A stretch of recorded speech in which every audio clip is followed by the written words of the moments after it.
دنیا بھر میں پاکستان کے بیانیے کی جیت، بھارت کی دنیا بھر میں رسوائی۔ اقوام متحدہ کے ماہرین نے پہلگام حملے میں پاکستان کے ملوث ہونے کی سختی سے تردید کر دی۔ بھارت پہلگام حملے میں پاکستان کے ملوث ہونے کے قابل اعتبار شواہد پیش کرنے میں ناکام رہا۔ ماہرین نے آپریشن سندور کو بھی عالمی قوانین کی سنگین خلاف ورزی قرار دے دیا۔ بھارت نے یک طرفہ فوجی طاقت کا استعمال کر کے پاکستان کی خود مختاری اور عدم مداخلت کے اصولوں کی خلاف ورزی کی ہے۔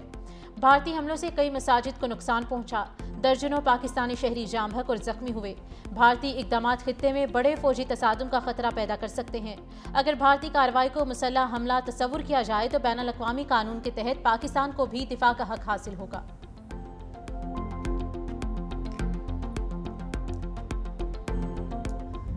اقوام متحدہ نے بھارت کو سینتاس معاہدے میں بگاڑ کا ذمہ دار قرار دے دیا۔ اقوام متحدہ ماہرین کا بھارت کی طرف سے معاہدے کو ہیلڈ ان ایبنس رکھنے کے اعلان پر تشویش کا اظہار۔ پاکستان کی جانب سے معاہدے کی کسی شق کی خلاف ورزی ثابت نہیں ہو سکی۔ اقوام متحدہ نے طے شدہ طریقہ کار کو بائی پاس کر کے یک طرفہ معطلی کو غیر قانونی قرار دے دیا۔ انڈس کمیشن کا سالانہ اجلاس 2022 کے بعد سے نہیں ہو سکا۔ بھارت کی طرف سے پانی کے بہاؤ میں رکاوٹ یا اس کی دھمکی پاکستان کے کروڑوں افراد کے بنیادی انسانی حقوق کو متاثر کر سکتی ہے۔ ماہرین کی رپورٹ کے مطابق پانی کو سیاسی یا معاشی دباؤ کے آلے کے طور پر استعمال نہیں کیا جا سکتا۔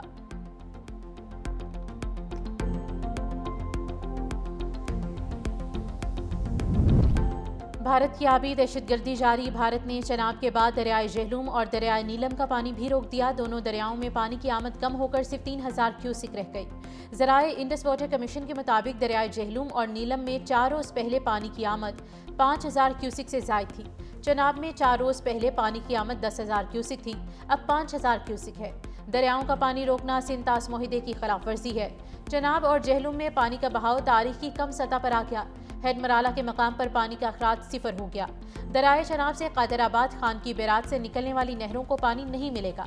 بھارت کے پانی روکنے سے پنجاب کی لاکھوں ایکڑ زمین بنجر ہونے کا خدشہ ہے۔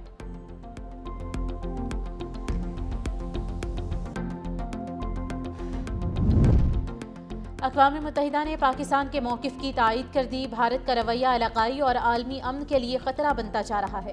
سرحد پار یک طرفہ طاقت کا استعمال اقوام متحدہ کے چارٹر کی صریح خلاف ورزی ہے۔ پانی کے بہاؤ کو متاثر کرنے والی کارروائیاں پاکستان کے حقوق کی خلاف ورزی ہیں۔ صدر مملکت آصف علی زرداری کا اقوام متحدہ کے انسانی حقوق کے ماہرین کی رپورٹ کا خیر مقدم۔ کہا، بھارت کی جانب سے سینتاس معاہدے کو معطل رکھنے کا اعلان غیر قانونی اور ناقابل قبول ہے۔ رپورٹ بھارت کے غیر ذمہ دار ریاستی رویے کو بے نقاب کرتی ہے۔ پاکستان کو بین الاقوامی قانون کے تحت اپنے دفاع کا مکمل حق حاصل ہے۔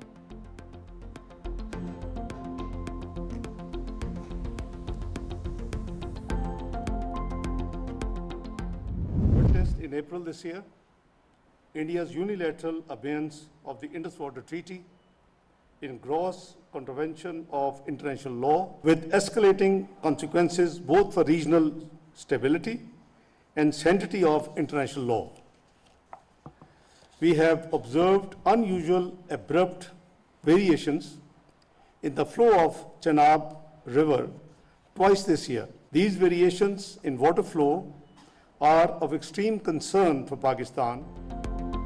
پانی روکنا یا اس کا رخ موڑنا جنگی اقدام تصور ہوگا۔ بھارتی غیر قانونی اقدامات خطے کے امن کے لیے سنگین خطرہ ہیں۔ بھارت نے پیشگی اطلاع کے بغیر دریائے چناب میں پانی چھوڑا۔ نائب وزیر اعظم وزیر خارجہ اسحاق ڈار کی غیر ملکی سفارتکاروں سے خطاب۔ کہا، معاہدے کے تحت ضروری ڈیٹا اور معلومات فراہم نہیں کی گئیں۔ پاکستان نے سفارتی اور قانونی راستہ اختیار کیا۔ عالمی برادری بالخصوص اقوام متحدہ بھارتی آبی جارحیت کا نوٹس لے۔ پاکستان اپنے آبی حقوق پر سمجھوتا نہیں کرے گا۔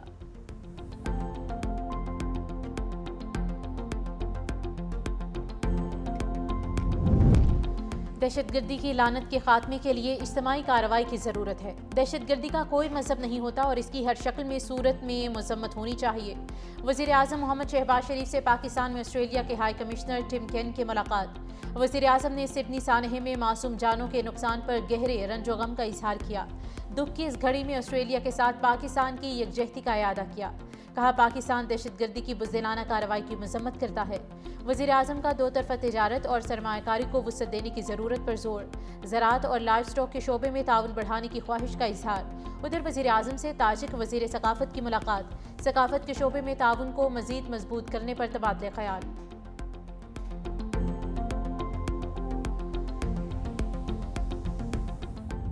سانحہ 9 مئی شاہ محمود قریشی GOR گیٹ توڑنے کے مقدمے سے بھی برے۔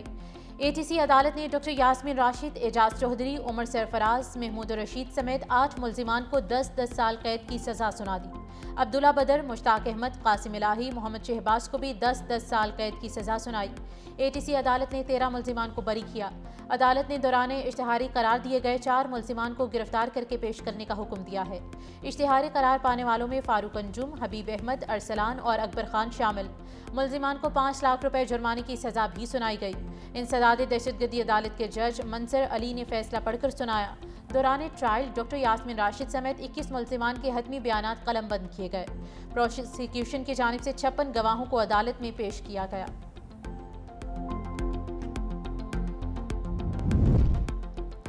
سابق مشیر احتساب شہزاد اکبر کو پاکستان واپس لانے کی کوششیں تیز۔ پاکستان حکومت کی جانب سے دستاویزات برطانوی حکومت کو موصول ہو گئے۔ ذرائع کے مطابق دستاویزات میں شہزاد اکبر کے خلاف مقدمات اور عدالتی کارروائی کی تفصیلات دی گئی ہیں۔ شہزاد اکبر کے خلاف وفاقی پولیس اسلام آباد میں 3 مقدمات کا ذکر کیا گیا۔ وہ مقدمات تھانہ سیکریٹریٹ جبکہ ایک تھانہ کوسار میں درج کیا گیا ہے۔ NCCI، FIA اور نیب کے مقدمات کی تفصیلات بھی فراہم کی گئی ہیں۔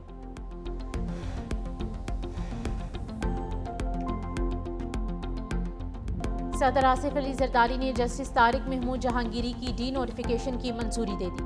وزیر اعظم کے مشورے پر فیصلہ اسلام آباد ہائی کورٹ کے حکم کی روشنی میں کیا گیا۔ اسلام آباد ہائی کورٹ کی ویب سائٹ سے جسٹس جہانگیری کا نام اور فوٹو ہٹا دی گئی۔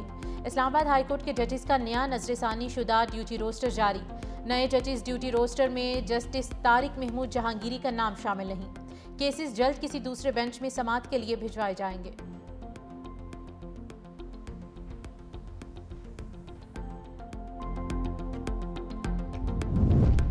وزیر اعظم نے آٹزم کے لیے سینٹر آف ایکسیلنس کا سنگ بنیاد رکھ دیا۔ شہباز شریف کی آٹزم سے متاثرہ بچوں سے بھی ملاقات۔ خصوصی صلاحیت کی حامل بچوں کا فن کا شاندار مظاہرہ۔ وزیر اعظم نے بچوں کو داد دی۔ وزیر اعظم نے کہا کہ اسپیشل بچوں کو اللہ خصوصی صلاحیتوں سے نوازتا ہے۔ ہمارا فرض ہے ایسے بچوں کو اپنے پاؤں پر کھڑا کرنے کے لیے وسائل استعمال کریں۔ بہترین ٹریننگ سینٹر، اسکل سینٹر قائم کیے جائیں۔ کئی ادارے خصوصی بچوں کے لیے دہائیوں سے خدمات سر انجام دے رہے ہیں۔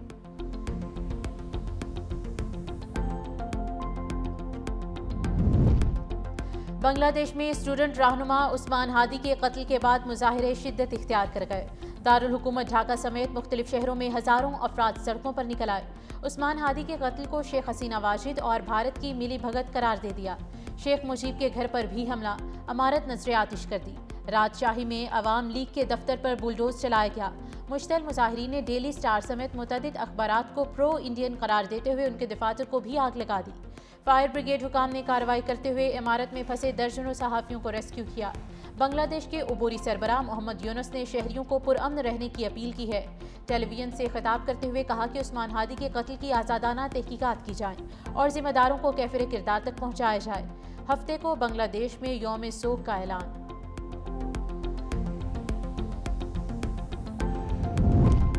عثمان ہادی پر قاتلانہ حملہ کرنے والے ملزمان بھارت فرار ہو گئے، بنگلہ دیش کی پولیس کا دعویٰ۔ کہا دونوں ملزمان میمن سنگھ کے علاقے بلوا گھاٹ کے راستے سرحد عبور کر کے بھارت داخل ہوئے۔ بنگلہ دیش کا بھارت سے عثمان ہادی کے قتل میں ملوث افراد کی حوالگی کا مطالبہ۔ عثمان ہادی شیخ حسینہ حکومت کے خاتمے میں طلباء تحریک کے نمایاں رہنما تھے۔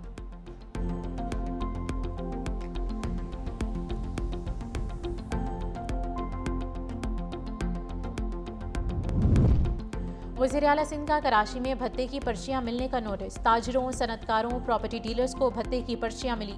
مراد علی شاہ نے کہا کہ وفاق سے بات ہوئی ہے، بیرون ملک مقیم بھتہ خور مافیا کے سرگنا کی گرفتاری کے لیے ریڈ وارنٹ نکالے جائیں گے۔ وزیر اعلیٰ سندھ مراد علی شاہ کی سندھ اسمبلی میں میڈیا سے گفتگو۔ کہا پہلے بھی بھتہ خوری کے خلاف کامیابی حاصل کی تھی، اب بھی کریں گے۔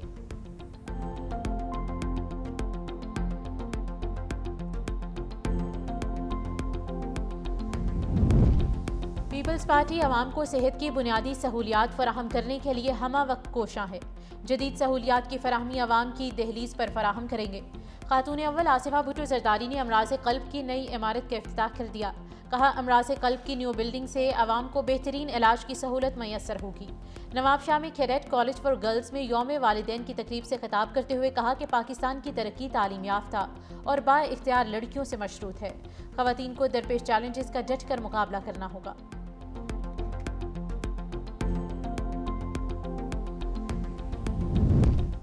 سندھ حکومت کا خواتین کے لیے آسن اقدام، اسکوٹی چلانے کی تربیت کا آغاز۔ کرنگی، گلشن اقبال اور ملیر میں تربیت اسکول کھل گئے۔ سینئر صوبائی وزیر سندھ شرجیل انعام ایمن کے مطابق حیدرآباد میں 18 دسمبر سے نیاز اسٹیڈیم میں صبح 10 بجے تا شام 6 بجے تک خواتین کو اسکوٹی چلانے کی تربیت دی جائے گی۔ سکھر، لاڑکانہ، شہید بے نظیر آباد اور میرپور خاص میں بھی جلد آغاز ہوگا۔ اسکیم کا مقصد خواتین کی محفوظ نقل و حرکت، خود اعتمادی اور عملی آزادی کو فروغ دینا ہے۔ طالبات اور ملازمت پیشہ خواتین درخواست کے ذریعے مستفید ہو سکیں گی۔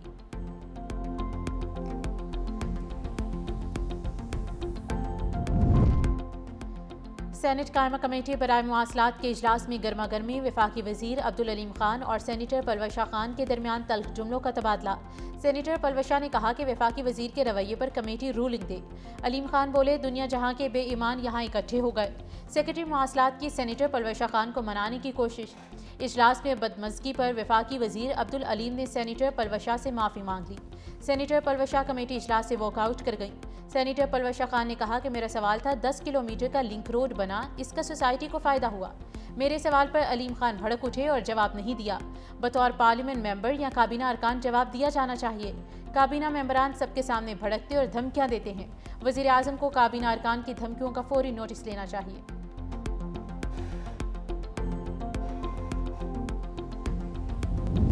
FIA امیگریشن کی کراچی ایئرپورٹ پر کارروائی، ملیشیا جانے والے 23 مسافروں کو آف لوڈ کر دیا گیا۔ مسافر مختلف ایجنٹ سے رابطے میں تھے۔ مسافروں کا تعلق کراچی، لوئر دیر، مردان، سوات، باجوڑ، بنوں، گجرات، پشاور کے مختلف علاقوں سے ہے۔ مسافر وزٹ ویزے کے اخراجات کے حوالے سے مطلوب رقم دکھانے میں ناکام رہے۔ مسافروں کا گروپ محمد اویس نامی ایجنٹ کے ذریعے سفر کر رہا تھا۔ تمام مسافروں کو FIA anti human trafficking circle کے حوالے کر دیا گیا ہے۔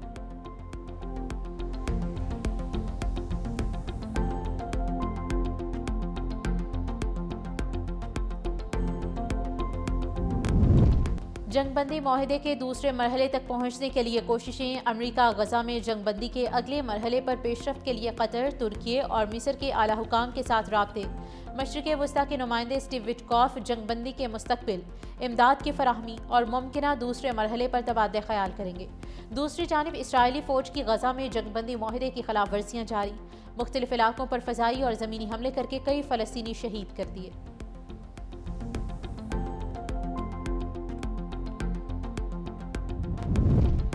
غزہ میں اسرائیلی جنگی جرائم کی تحقیقات، امریکہ نے عالمی عدالت کے ججز پر پابندی لگا دی۔